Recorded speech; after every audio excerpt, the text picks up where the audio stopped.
Control मारता है वो के मारे बहुत के जाऊंगा দাঁড়া দাঁড়া তোমরা ইয়ে করো না। পিছন দিয়ে ব্যাকআপ দাও পিছন দিয়ে ব্যাকআপ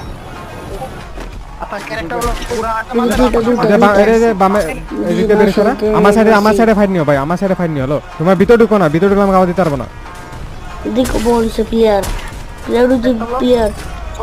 ভিতরে যেও না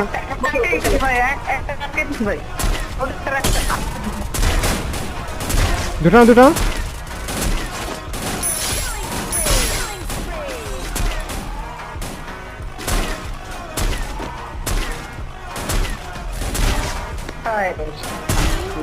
চোদ্দ কিলো আমার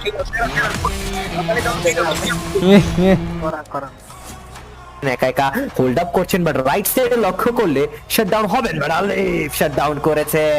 শাটডাউন করেছেন আমি বলছিলাম যে তাকাবে আলিফ সেই তাকানিটাই দিয়েছেন পরীক্ষা এখন হইতে পারে কারণ দুটো দলই কিন্তু হার্ড কম্পার্টমেন্টে তবে চমৎকার একটা ফ্ল্যাঙ্কিং এখান থেকে লঞ্চ প্যাডের ব্যবহার ঠিক পেছন দিকে এসেছেন তবে জোনের বাইরে চলে গিয়েছেন এই জায়গায়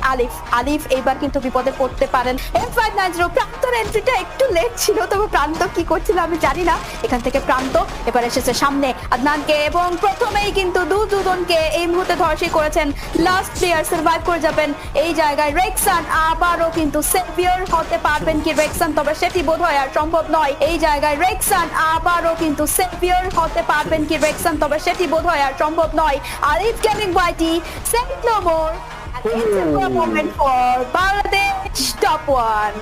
and GG for Bangladesh top one চমৎকার খেলে গিয়েছেন তারা এই জায়গায়